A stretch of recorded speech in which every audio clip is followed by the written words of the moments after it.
Feliz sábado, hermanos.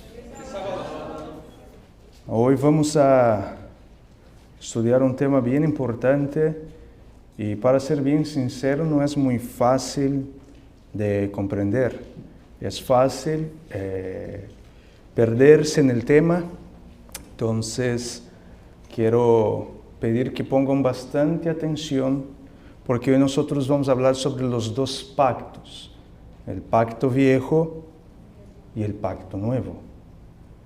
Yo en la semana me deparé con algo que me llamó mucho la atención. No sé si era un sacerdote o si era un pastor, por su vestimenta no pude identificarlo.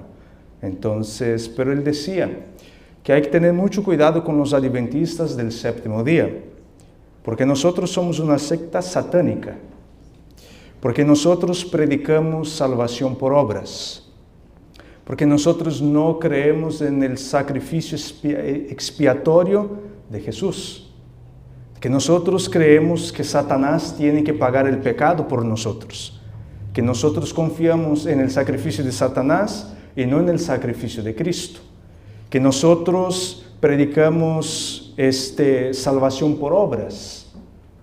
Y entonces me quedé pensando, pero ¿de dónde será que esta persona saca tantas cosas, no? Y que nosotros predicamos solamente el Antiguo Testamento, que nosotros en el pacto viejo vivimos en el Antiguo Testamento y que no somos cristianos, sino que nosotros somos judaizantes. Y dije, bueno, está interesante lo que está diciendo esta persona, o sea, porque ¿cuáles son las bases que ella tiene para hacer todas estas acusaciones? Y la verdad es que hay muchos hermanos que tienen dificultad en veces de cómo presentar el tema del sábado, cómo explicar, cómo entender el tema de la salvación, el tema de las obras y todo esto. Entonces, hoy nosotros vamos a estudiar y ver qué es el viejo pacto, qué es el nuevo pacto y cómo es que estamos nosotros, cuál es la comprensión que tenemos nosotros de este tema. Y a mí, como siempre cuando vamos a estudiar temas doctrinal, a mí me gusta más que, no porque no creo, ustedes saben que su servidor sí cree en la pluma inspirada, pero en temas de doctrina, en lo que es presentar nuestros pilares, personalmente no me gusta utilizar la pluma inspirada, porque algunos nos llaman ventajista. Pues obvio, van a utilizar, ella va a dar por el lado de ustedes, ¿no? La hermana White. Entonces, yo creo que ella fue inspirada por Dios, que es una profeta que Dios levantó para los últimos días, pero nuestros pilares, nuestras creencias, debemos saber defender con solo la Escritura. La misma hermana White dijo que nuestros pilares debemos presentarlos y explicarlos con las Escrituras. Entonces, vamos hoy a analizar esto utilizando la Biblia como nuestra norma de fe. ¿Ok? Vamos a abrir nuestras Biblias en el libro de Romanos, capítulo 6. Romanos, capítulo 6. Y vamos a leer el versículo 14. Romanos, capítulo 6, versículo 14. ¿Todos encontraron? Todavía hay algunas hojas que se están moviendo. Y hoy sí vamos a hacer una forma detenida para que todos puedan entender bien. Romanos capítulo 6, versículo 14. Quería pedir, hermano Misael, si usted puede bajar un poco el volumen del retorno, por favor. Está dando un poco de eco. Perfecto, muchas gracias. Bueno, todavía sigue un poquitito. Ok, Romanos capítulo 6, versículo 14. ¿Todos lo tienen? Dice así. Porque el pecado no se enseñoreará de vosotros, pues no estáis bajo la ley, sino bajo la gracia. Para el mundo protestante, cuando habla de que el pecado, para que no estamos bajo la ley, sino bajo la gracia, para el mundo protestante la explicación de este texto es que tú y yo no necesitamos guardar ¿qué? La ley, los 10 mandamientos, ¿verdad? La ley quedó anulada, quedó clavada en la cruz. El apóstol Pablo viene diciendo que el pecado no debe hacer ¿qué? Enseñorear sobre nosotros. Que nosotros no estamos bajo la ley, sino bajo la gracia. La pregunta aquí es, cuando el apóstol Pablo viene diciendo que no estamos bajo la ley, ¿qué ley es esta que el apóstol Pablo está hablando aquí? ¿Hay algo que tenemos que entender? ¿La ley qué? Ceremonial, ok. Veamos entonces lo que el apóstol Pablo dice en Romanos capítulo 7, versículo 6. Romanos capítulo 7, versículo 6. Pero ahora estamos libres de la ley por haber muerto para aquella en que estábamos sujetos, de modo que sirvamos bajo el régimen nuevo del Espíritu y no bajo el régimen viejo de la letra. Ok, Pablo una vez más vuelve a hablar del tema de la ley, que nosotros estamos ahora bajo el nuevo pacto. Bajo el nuevo pacto no debemos servir la ley que nos condenaba, la ley que era contraria a nosotros. Y todos aplican para la ley ceremonial. Pero miren el versículo 7 que dice el apóstol Pablo, de Romanos 7. ¿Qué diremos pues? ¿La ley es pecado? En ninguna manera, pero yo no conocí el pecado sino por la ley, porque tampoco conociera la codicia, si la ley no dijera, no codiciarás. Ahora pregunto, ¿cuál ley es que habla del pecado de la codicia? ¿La ley ceremonial o la ley moral? Entonces, cuando el apóstol Pablo dice que no debemos estar bajo la ley, ¿qué ley Pablo está hablando aquí? La ley moral. No está hablando de la ley ceremonial, porque el apóstol Juan, no necesitan abrir, pero en 1 de Juan 3:4, él viene diciendo que pecado ¿qué es? Y aquí Pablo nos viene diciendo que la ley viene señalando el pecado. ¿Cuál es la ley que señala el pecado?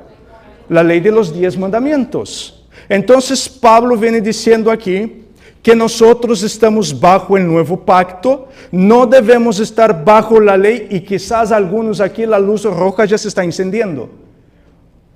Yo no estoy aquí y por eso que yo les estoy diciendo, pongamos mucha atención. Yo aquí no estoy diciendo que el nuevo pacto es anular los 10 mandamientos. La Biblia dice que la ley de Dios es santa, justa y buena. Y es tan eterna como ¿quién? Como Dios es eterno. Pero ahora lo que yo quiero es que nosotros entendamos qué significa estar bajo la ley.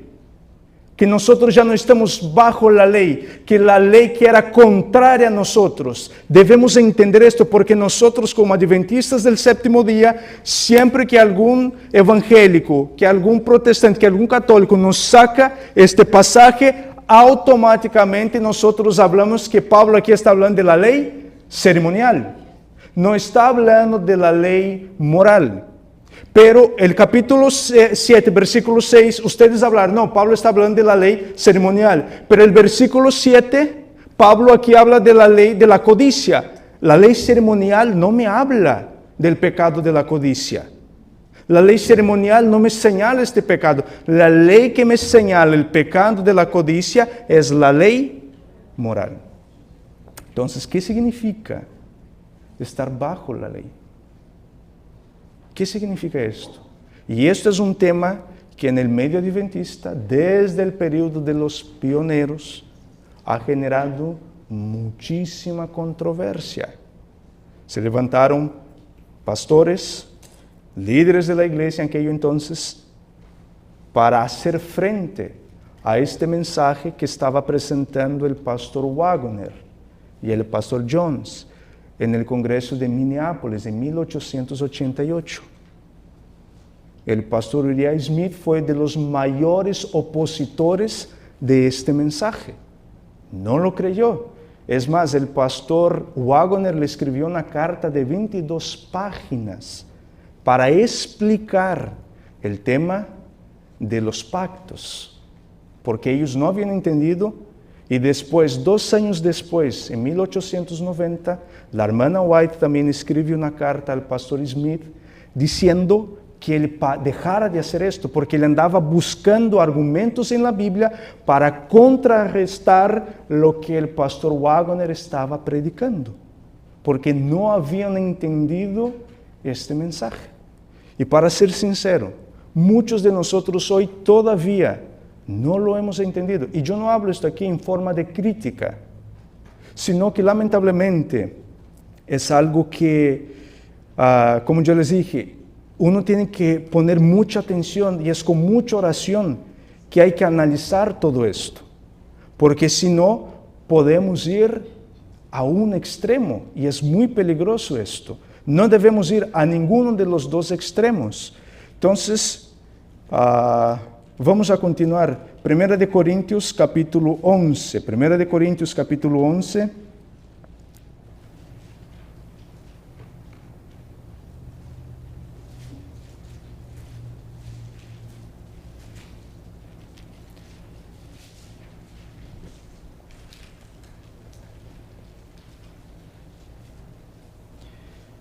¿Ya encontraron 1 de Corintios capítulo 11? Ok. Los versículos ahora les voy a mencionar. Versículo 25 y versículo 26. Antes de leer, solo volviendo a hacer un comentario del pasaje anterior. ¿Cuándo es que un cristiano muere para el pecado? ¿Será? Cuando la persona se bautiza ya no comete más pecado? No, ¿verdad? Cuando Cristo, permitamos que Cristo habite en nosotros y nosotros somos guiados ahora ¿por quién? Por el Espíritu Santo. Y que ya el pecado no se va a enseñorear sobre nosotros. Ahí está otro problema que muchas veces, muchas personas creen que con el bautismo es el fin. Y no, es apenas el principio. Entonces, cuando Pablo menciona que el pecado no debe enseñorearse sobre nosotros, lo que Pablo está diciendo aquí, por ejemplo, mismo Pablo dice que ninguna condenación hay para los que están en ¿quién? Pero que no andan segundo ¿qué? Sino según el Espíritu. Entonces, para que el pecado no venga a enseñorear sobre nosotros, tú y yo debemos estar en ¿quién? En Cristo, andando conforme el Espíritu Santo. Ahí es cuando el pecado ya no va a enseñorear sobre nosotros y ya adelantando un poquito más, ahí es cuando tú y yo ya no estaremos más bajo ¿qué? Bajo la ley. ¿Cuál es el propósito de la ley? La ley tiene 2 propósitos muy claros. Primero, mostrar el carácter santo de Dios. Y el segundo, ¿cuál es? Señalar el pecado. Para esto sirve la ley. Entonces, no estar bajo la ley, es decir, no estamos andando en ¿qué? No estamos andando en pecado. Debemos estar andando en Cristo y no en pecado. No estar bajo la ley es no andar en pecado. ¿Ok? ¿Sí les está quedando claro? Ok, entonces versículo 25 y 26 de 1 de Corintios 11. Asimismo, tomó también la copa, después de haber cenado, diciendo: esta copa es el nuevo pacto en mi sangre. Haced esto todas las veces que la bebiereis en memoria de mí. Así pues, todas las veces que comiereis este pan y bebiereis esta copa, la muerte del Señor anunciáis hasta que Él venga. Muy bien, aquí el apóstol Pablo está haciendo el comentario de cuando Jesús, en la última cena, Él habla a sus discípulos y Él ven diciendo que la sangre es el nuevo pacto. Entonces aquí lo que nosotros estamos viendo es que Cristo está ratificando el pacto viejo. ¿Qué significa la palabra ratificar? Porque en veces podemos escuchar, pero ¿qué es esto? ¿Qué significa la palabra ratificar? Por ejemplo, cuando tú vas y compras una casa, ¿esta casa es tuya, sí o no? En teoría sí, pero ¿qué es lo que define que esta casa legalmente es tuya? El título. Y en este título, ¿qué es lo que tiene que ir en este título? Un sello, una firma y un sello. Esto fue lo que Cristo ha hecho. El viejo pacto, ¿qué era lo que nos decía el viejo pacto? Que iba a venir ¿quién? Un cordero. Y que este cordero, por ejemplo, Génesis 3.15, ¿qué nos dice Génesis? No vamos a abrir, pero Génesis 3.15, ¿cuál fue la promesa de Dios para la humanidad? Que Él iba a enviar ¿quién? Una simiente nacida de mujer, y esta simiente ¿qué iba a hacer? Aplastar la cabeza ¿a quién? A la serpiente, que es Satanás. Es decir, que el dominio de Satanás iba a tener un fin. Cuando Adán y Eva cometen el pecado, ¿qué es lo que Dios tiene que hacer? Génesis 3:21 es clarito. Dios provee una vestimenta, porque ellos se encontraban desnudos. Este sacrificio que se hace allí es un símbolo de ¿qué? Del Cordero que iba a venir. Ahora viene Cristo, está ratificando, está confirmando el pacto que se había hecho con la humanidad, de que iba a venir alguien a quitar el pecado del mundo. Mira qué interesante, porque cuando Juan mira a Jesús, Juan dice, es aquel Cordero de Dios que quita el pecado. Ahora la pregunta es, que quita el pecado del mundo. Ahora la pregunta aquí es, el mundo solo tiene un pecado. Hay muchos, ¿verdad? Pero miren que Juan no pone en plural, sino en singular. Es aquel Cordero de Dios que quita el pecado. Cuando dice que quita el pecado, está hablando que quita el principio del pecado en nuestras vidas. Cuando tú y yo estamos en Cristo Jesús, el principio del pecado que hay en nosotros, ¿qué pasa? Desaparece, es quitando. Entonces es decir que tú y yo ya no andaremos más en pecado, porque ahora Cristo vino y hizo el nuevo pacto, ratificó el pacto, confirmó el pacto, y ahora tú y yo, cuando estamos en Cristo Jesús, somos ¿qué? Nueva criatura. Y como mencionábamos en la escuela sabática, las cosas viejas que pasan, quedaron para atrás. Y aquí que Dios hace todo nuevo. Entonces esto es que vino a ratificar el pacto, el nuevo pacto aquí. Pero ahorita vamos a ver en qué consiste el nuevo pacto, porque es donde la vasta mayoría del mundo cristiano está confundido. Veamos el pacto primero, el primer pacto. Génesis capítulo 12, versículo 2 y 3. Génesis capítulo 12. Versículo 2 y versículo 3. ¿Todos encontraron? Nos dice así el texto. Y haré de ti una nación grande, y te bendeciré, y engrandeceré tu nombre, y serás bendición. Bendeciré a los que te bendijeren, y a los que te maldijeren maldeciré, y serán benditas en ti todas las familias de la tierra. Aquí nosotros estamos viendo el pacto que Dios está haciendo con Abraham. Y en este pacto viene una promesa muy importante. Que en Abraham serían bendecidos ¿cuántos? Todas las familias de la tierra. ¿En qué sentido es que todas las familias de la tierra serían bendecidas? ¿Quién es esta bendición aquí? ¿Quién? Es Cristo. Cristo sería la bendición de todas las familias, de la humanidad. Entonces, el pacto que Dios hace con Abraham es que de él saldría una gran nación, tan numerosas como las estrellas del cielo. Sería algo que no se podía contar. Pero mire qué interesante aquí, que cuando dice de la bendición, ya no se refiere a los hijos, nietos, bisnietos y así por adelante. No está mencionando a ellos, sino que de ellos, más específicamente, ¿de qué tribu?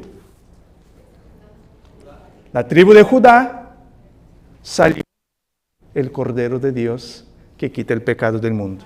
Entonces es decir que este pacto aquí que el Señor hace con Abraham está hablando de la promesa del Mesías que iba a venir. ¿Ok? El nuevo pacto ahora es que el Mesías vino y cumplió el pacto que había sido hecho, la promesa que se había sido hecho a Abraham. Versículo 7, nos adelantamos ahora al versículo 7 de Génesis capítulo 12. Nos dice así. Y apareció Jehová a Abraham y le dijo, a tu descendencia daré esta tierra. Y edificó allí un altar a Jehová, quien le había aparecido. Una vez que Abraham entiende este pacto, ¿qué es lo que hace Abraham? ¿Y le edifica qué? Un altar. El sacrificio en el altar es un símbolo ¿de qué? De la salvación ¿en quién?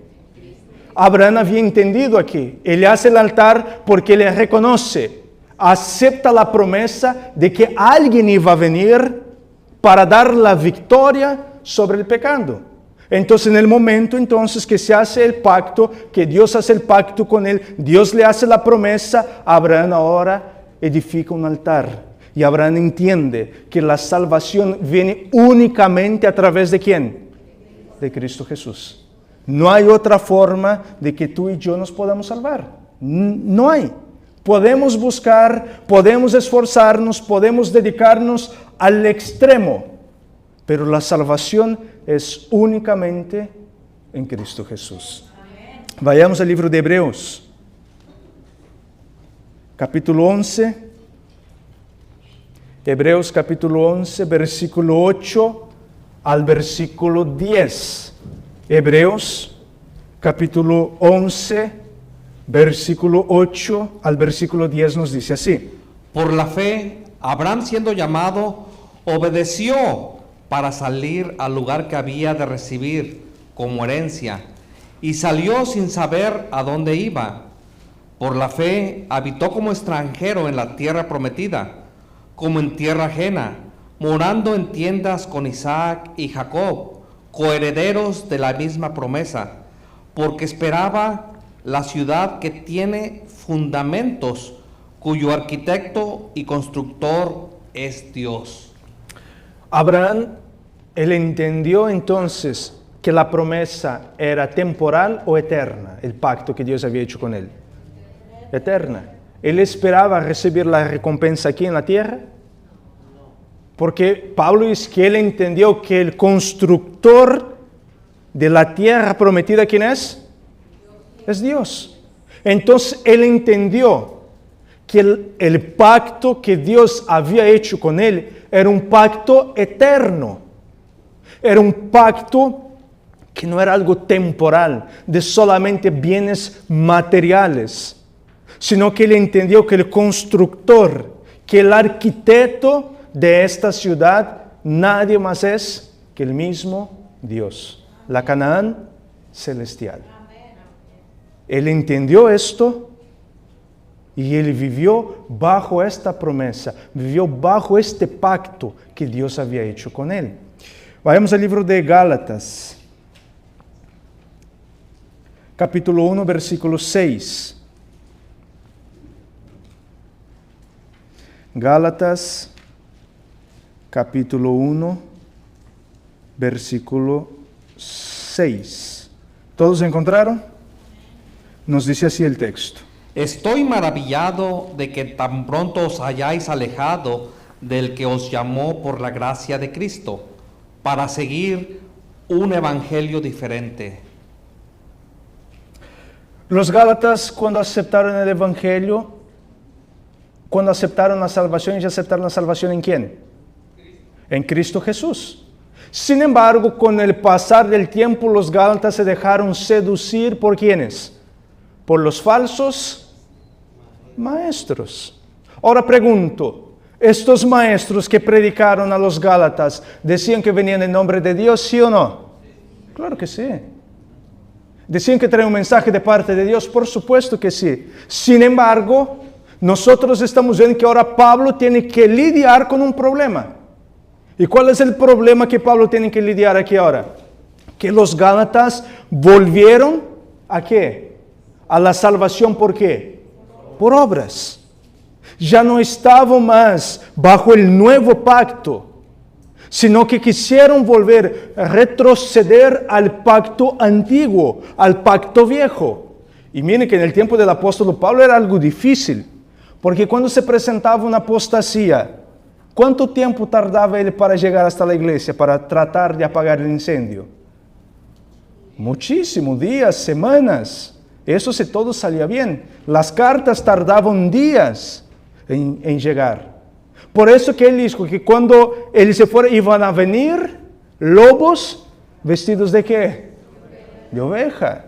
Diciendo que trae un mensaje de parte de Dios, pero sin embargo trae un mensaje de Satanás. Estaban predicando un mensaje que ellos al principio no lo habían aceptado. Y mira que Pablo continúa hablando a ellos. Capítulo 2, versículo 16. Gálatas capítulo 2, versículo 16. Sabiendo que el hombre no es justificado por las obras de la ley, sino por la fe de Jesucristo. Nosotros también hemos creído en Jesucristo, para ser justificados por la fe de Cristo y no por las obras de la ley, por cuanto por las obras de la ley nadie será justificado. Mira que esto es algo muy problemático. Fue algo muy problemático en la iglesia de Gálatas. En la iglesia de Gálatas porque ahora ellos volvieron a salvación por obras. Ellos volvieron como Caín. Pero las obras de Caín Dios llamó como obras de ¿quién? Dios comparó a Caín ¿con quién? Con Satanás. Porque Caín estaba tratando de hacer lo que a él le parecía ¿qué?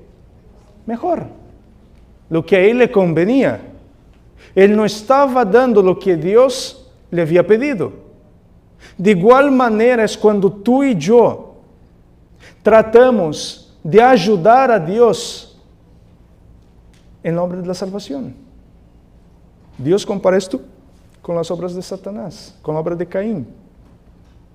Cuando tú y yo queremos volver a lo que ya hemos abandonado en el sentido de la salvación, volver a las obras de la ley,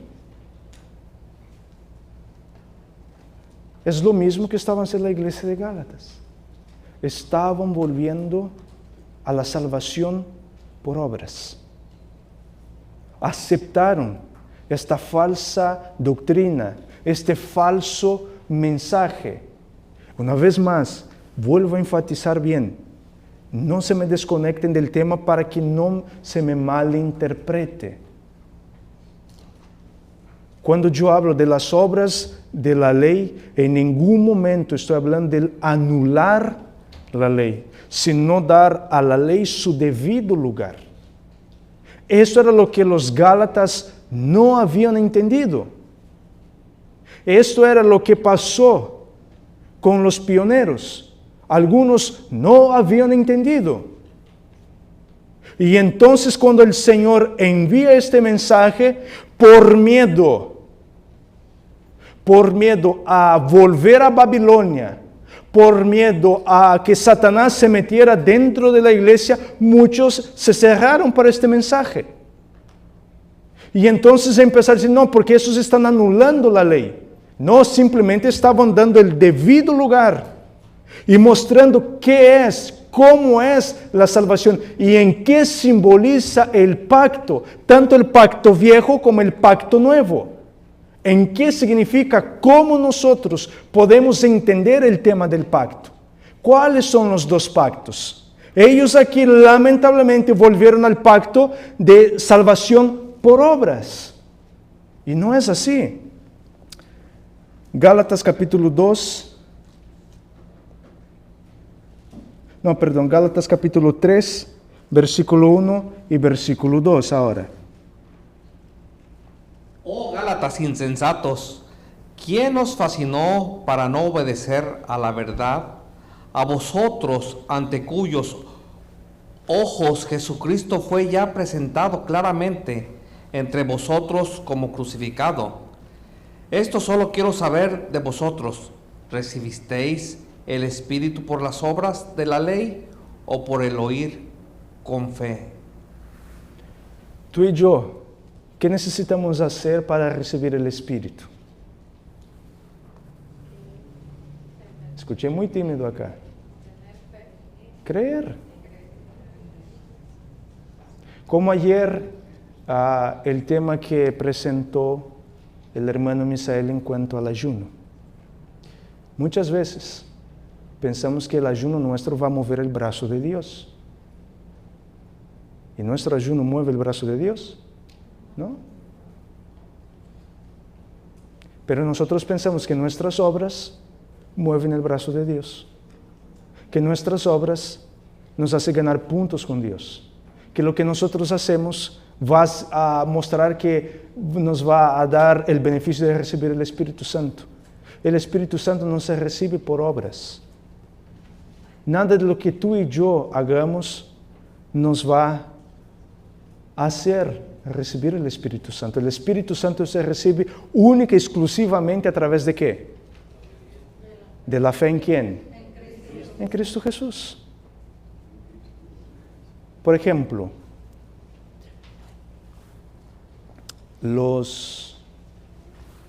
y no tengo nada en contra de los judíos. Dios sabe en mi corazón que no tengo nada. ¿Okay? No tengo nada en contra de ellos. Pero pregunto, ¿los judíos eran obedientes a la ley, sí o no? Sí, obedecían a la ley. ¿Tenían el Espíritu Santo? Pero aquellos que aceptaron a Jesús, ¿recibieron el Espíritu Santo, sí o no? Entonces, ¿qué es lo que nos hace recibir el Espíritu Santo? Es creer en Cristo. Pero ahora con el creer viene algo, la obediencia. No basta nomás creer. Santiago dice, muéstrame tu fe sin tus obras, que yo voy a mostrar mis obras sin mi fe. Entonces, creer y solo creer, la Biblia, Santiago mismo dice, ¿crees tú que Dios es un solo? Haces bien. Hasta los demonios creen. Ellos creen y ¿qué más? Tiemblan. Pero pregunto, ¿de qué les sirve creer que Dios existe? Nada. Ya están perdidos. Entonces aquí lo que quiero que quede claro para nosotros. Debemos entender que el Espíritu Santo, el don del Espíritu, la salvación, tú y yo la recibimos únicamente por la gracia. Porque si yo pongo por la fe también, es obra. Es gracia, pero yo debo creer. Yo creo, pero no porque yo soy merecedor. Es una dádiva inmerecida. Yo acepto el sacrificio de Cristo. Yo creo que Cristo murió por mí. Que Cristo venció el pecado. Que Cristo me da la victoria, yo creo en esto y entonces yo recibo el don del Espíritu Santo. Y en el momento que yo recibo el don del Espíritu Santo, yo no voy a andar conforme a la carne porque yo voy a andar en obediencia. La sangre de Cristo no anula la obra de la ley. La ley fue dada para señalar el pecado. De nada me sirve decir, creo en Dios, creo en Jesús, creo en la salvación y seguir en adulterio. No creo. Entonces aquí, una vez que tú y yo creemos, una vez que tú y yo aceptamos, ahora tú y yo vamos a obedecer porque ya somos salvos en Cristo Jesús. Y este es el problema que la iglesia de Gálatas estaba teniendo. Gálatas capítulo 3, versículo 10.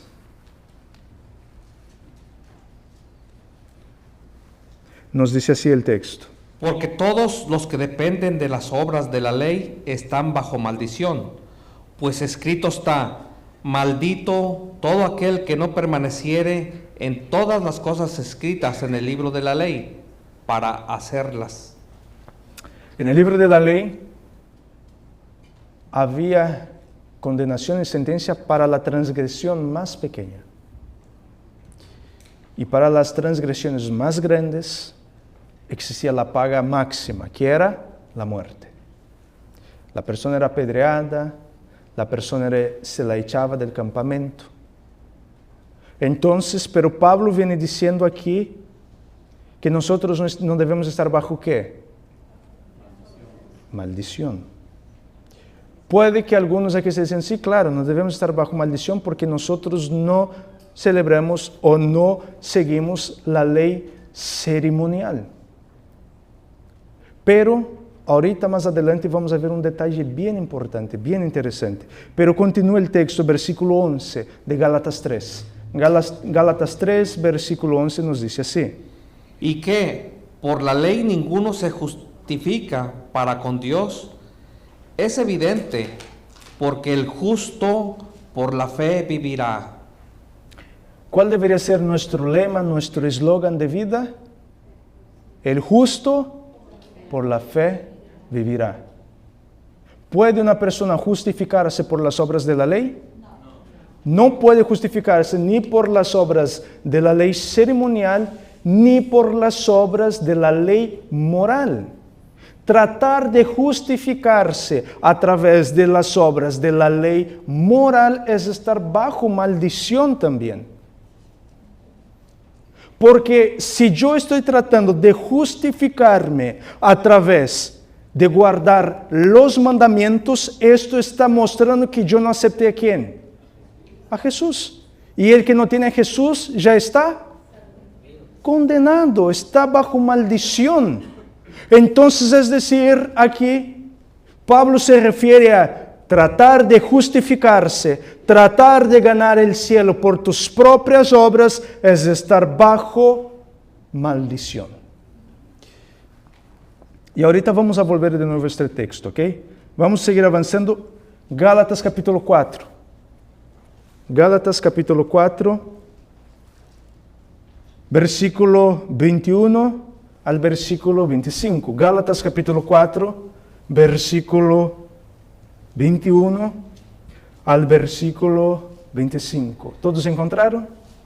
Nos dice así el texto. Decidme, los que queréis estar bajo la ley, ¿no habéis oído la ley? Porque está escrito que Abraham tuvo 2 hijos, uno de la esclava, el otro de la libre. Pero el de la esclava nació según la carne, mas el libre por la promesa.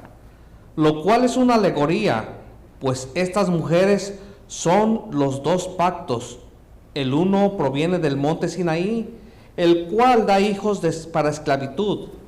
Este es Agar, porque Agar es el monte Sinaí en Arabia y corresponde a la Jerusalén actual, pues está junto con sus hijos, está en esclavitud. Este es de los textos más utilizados por los evangélicos protestantes para atacar a los adventistas del séptimo día. Porque aquí Pablo dice que la ley del Sinaí es una ley de ¿qué? De esclavitud, ley de esclavo.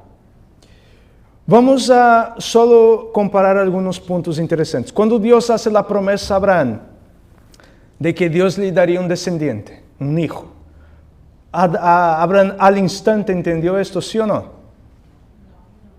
¿Creyó en esto al instante, sí o no? En partes. Él creyó en partes. Porque primero, ¿quién Abraham quiso que fuera su descendiente? Antes de él hubo otro, su siervo, ¿se acuerdan? Eleazar se llamaba, ¿verdad? Primero él creyó que era su siervo, pero le dije, no, tú vas a tener un hijo, una simiente de ti. Entonces ahora viene la mujer y le dice, ¿sabes qué? Yo ya estoy bien viejita. A mí ya se me fue el avión. Pero yo tengo mi sierva Agar, que está jovencita. Y él dice, bueno, y acepta. Y ahora viene tiene a Ismael. ¿Dios reconoció a Ismael, sí o no? No, no lo reconoció. Pero el pacto no se iba a cumplir en Ismael. Dios lo bendijo, por supuesto que sí, porque él no tenía culpa. Dios lo bendijo, pero él no era el hijo de la promesa. Él no era el hijo del pacto. Entonces, el pacto que Dios había hecho con Abraham, Dios no lo reconoció en Ismael. Dios lo reconoce en ¿quién? En Isaac, porque él tuvo con su legítima esposa. Entonces, es decir, que lo que Abraham trató de hacer cuando Dios hace el pacto con él, que él trata de ayudar a Dios, nosotros llamamos eso teológicamente como ¿qué? ¿Cómo? Por obras. Él quiso aquí entonces ayudar a Dios en el plan de salvación. Cuando Dios no necesita de la ayuda del ser humano, lo único que Dios necesita es que el ser humano esté disponible. Si tú estás disponible, deja que lo demás Dios se encarga. Pero a Abraham le faltó fe. Y ahora Abraham dice, bueno, mi mujer es cierto, está viejita. No creo. Su vientre es seco, está estéril. Hay esta jovencita aquí. Pues bueno, vamos a ayudar a Dios.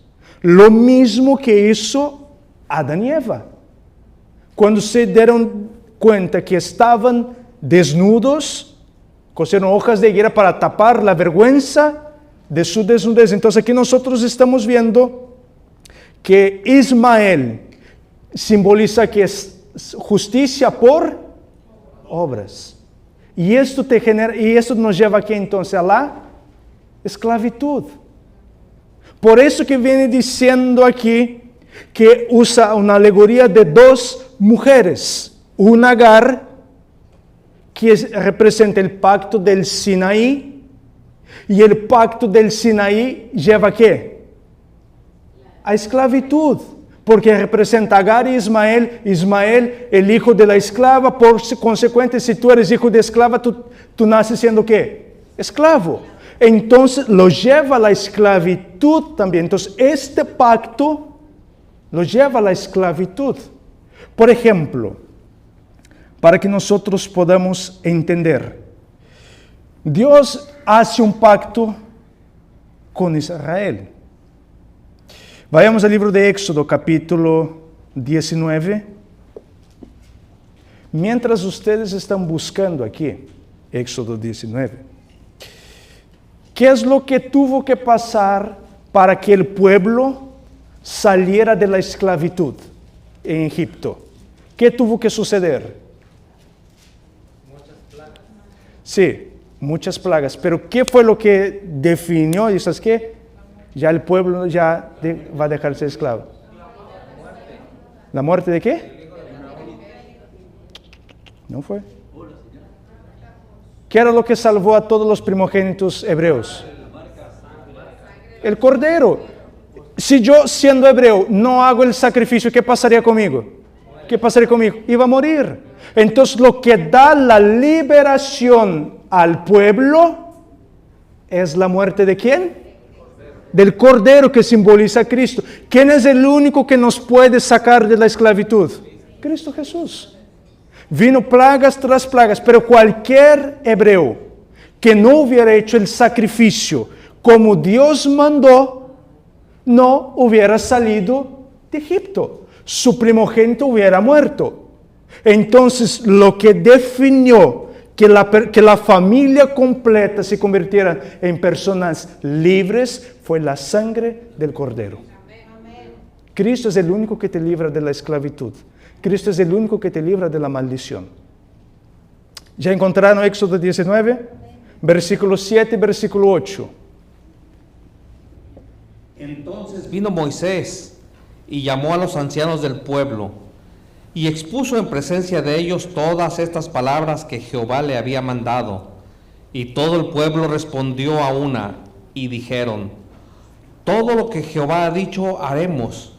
Y Moisés refirió a Jehová las palabras del pueblo. Dios hace un pacto con su pueblo. ¿Y el pueblo qué contesta? todo lo que Jehová ha dicho, ¿esto qué? Haremos. Bien. Éxodo capítulo 20, versículo 19. Éxodo capítulo 20, versículo 19. Dios ahora desciende para hablar con su pueblo, para firmar el pacto con su pueblo. Y ahora mira qué es lo que contesta, qué es lo que dice el pueblo. Nos dice así el texto, Éxodo capítulo 20, versículo 19. Y dijeron a Moisés, habla tú con nosotros, y nosotros oiremos, pero no hable Dios con nosotros, para que no muramos. ¿Se puede una persona por ella misma cumplir la promesa que ella hace a Dios, sí o no? Porque el pueblo había prometido todo lo que Jehová ha dicho, que esto lo haremos. Capítulo siguiente, versículo 19, Dios desciende para hablar con el pueblo. ¿Y qué dice el pueblo? Pues que no, ¿sabes qué? Esto es demasiado para nosotros. Y avanzamos un poco más y en el capítulo 32, ¿qué es lo que hace el pueblo cuando Moisés sube para hablar con Dios? Un becerro de oro. Dios viene para hacer el pacto y Dios cuando quiere hacer el pacto con ellos, la Biblia nos dice que Dios quería que ellos fueran ¿qué? Sacerdotes. Pregunto, después del pecado, después de la apostasía, ¿quiénes eran los únicos que podían ser sacerdotes? La tribu de Leví. Pero Dios quería, cuando Dios vino para hacer el pacto, Dios iba a hacer el pacto del sacerdocio solo con la tribu de Leví. No, Dios iba a hacer con toda la congregación. Pero ahora que el pueblo que hace, ellos confiaron en ellos mismos. Dijeron, todo lo que el Señor ha dicho, nosotros lo pondremos por obra. Entonces aquí decir que por eso que dice que el pacto del Sinaí lleva a la persona ¿qué? A la esclavitud. Porque el ser humano por él mismo puede guardar la ley, ¿sí o no?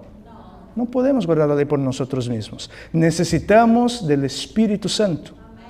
Si no tenemos el Espíritu Santo, si no tenemos la presencia de Cristo en nosotros, no la podemos guardar.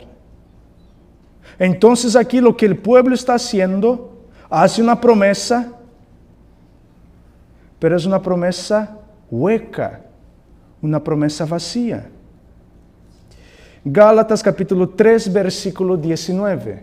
Gálatas capítulo 3, versículo 19.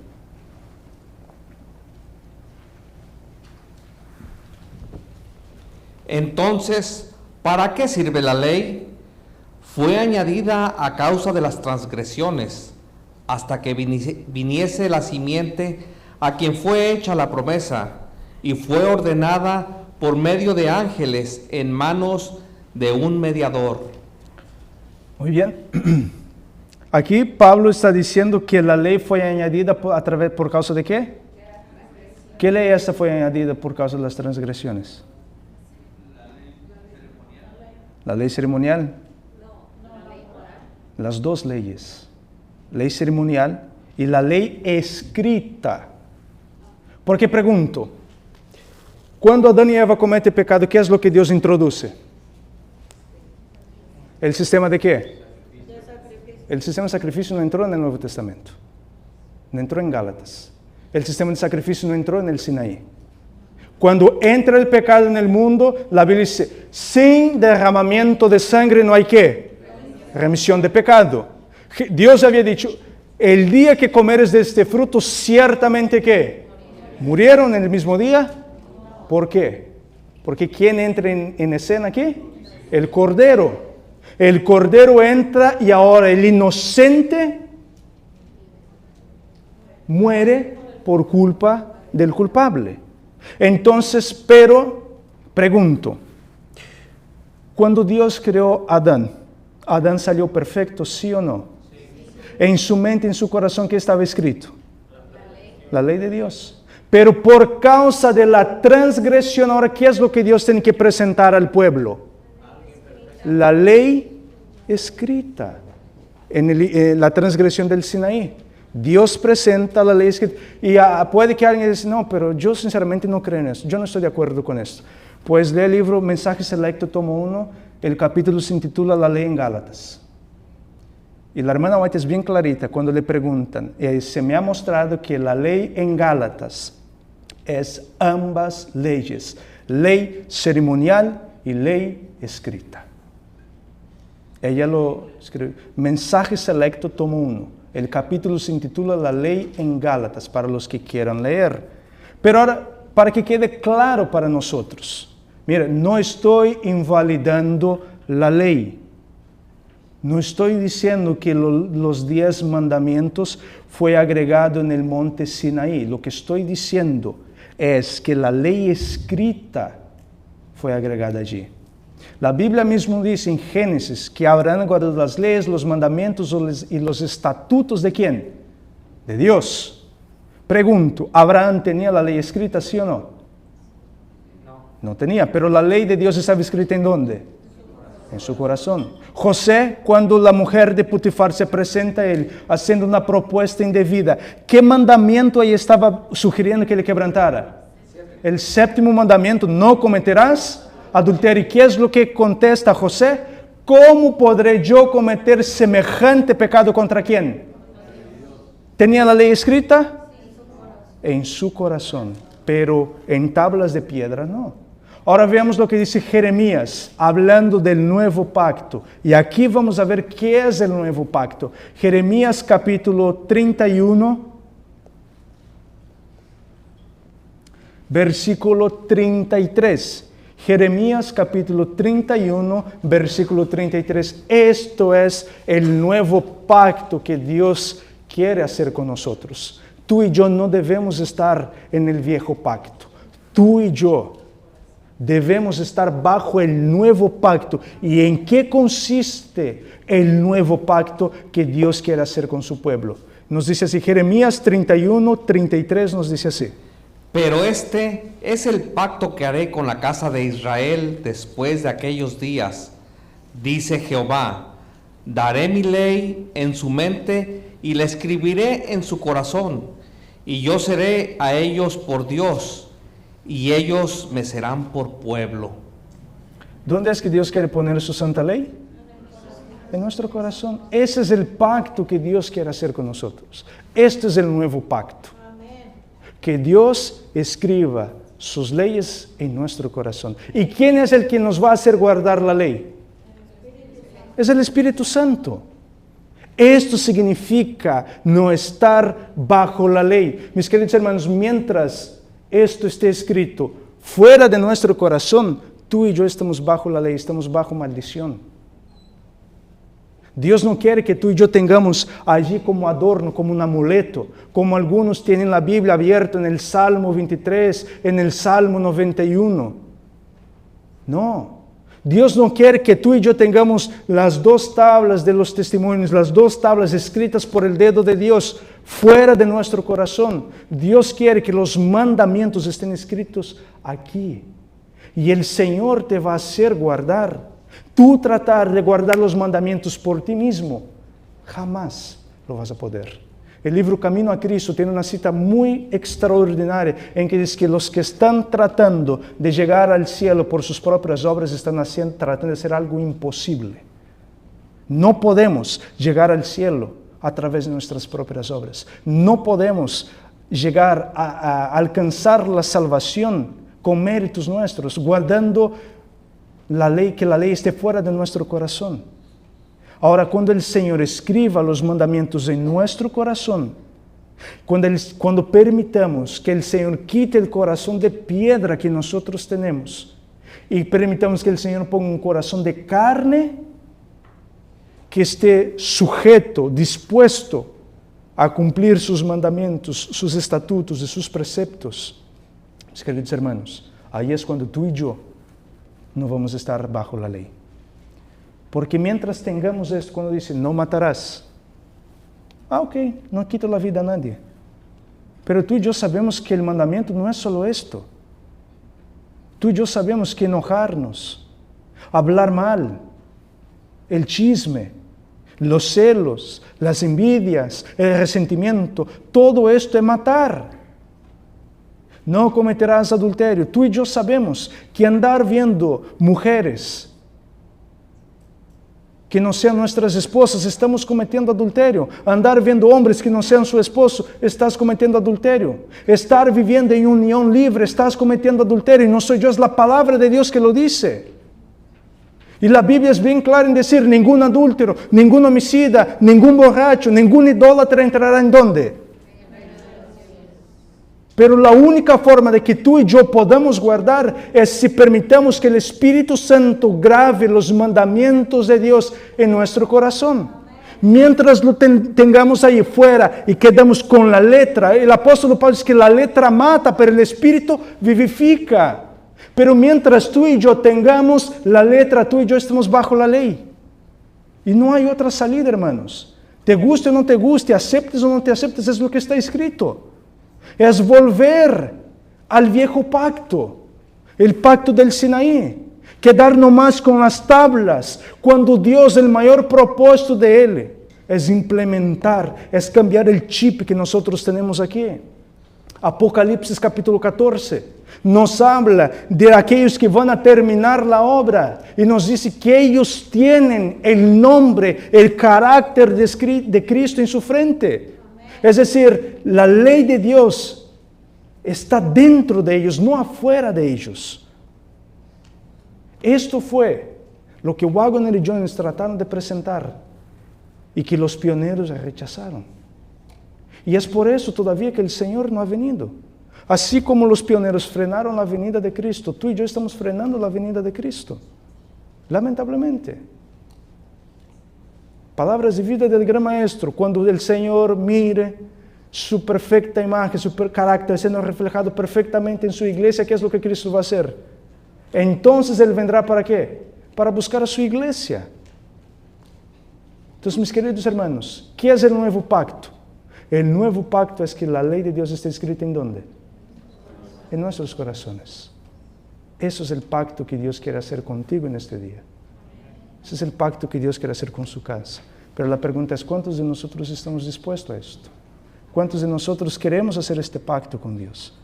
¿Cuántos de nosotros ya no queremos estar bajo la ley, bajo maldición, sino seguir los principios de la palabra de Dios? Creo que todos nosotros, ¿verdad? Si a alguien aquí le ha quedado duda, con mucho gusto puede acercarse y con mucho gusto podemos aclarar. Pero yo les recomiendo, mensaje selecto, tomo 1, la ley en Gálatas. Ahí ustedes van a ver clarito, está clarito. Yo no lo puse aquí porque yo quería presentar todo esto con la Biblia nomás. Pero la pluma inspirada tiene demasiadas citas en cuanto a esto. Entonces, mis queridos hermanos, que el Señor nos ayude a que tú y yo podamos estar bajo el nuevo pacto. A que tú y yo vengamos a ser fieles a Él en todo, no en algunas cosas, porque Santiago también dice que cualquiera que guarda 9 pero quebranta en 1 se convierte culpable de ¿cuánto? De todos. Entonces, es decir, mis queridos hermanos, la ley de Dios es algo viva. La ley de Dios es tan eterna como Dios es eterno. Y por los siglos de los siglos sin fin, tú y yo iremos guardar los 10 mandamientos. Cristo no vino a abolir la ley. Cristo vino a cumplir la ley. Cristo vino a mostrarnos cómo se guarda la ley. Y ahora toca a ti y a mí permitir que el Espíritu Santo haga esta obra en nosotros. Lo que es imposible para ti y para mí, el Espíritu Santo está dispuesto a hacer. Lo único que el Espíritu Santo espera es que tú y yo abramos nuestro corazón para que Él pueda entrar y hacer esta obra en nosotros. Que el Señor les bendiga y les guarde. Este es mi deseo y mi oración. Los invito a que nos pongamos de rodillas para terminar con una oración.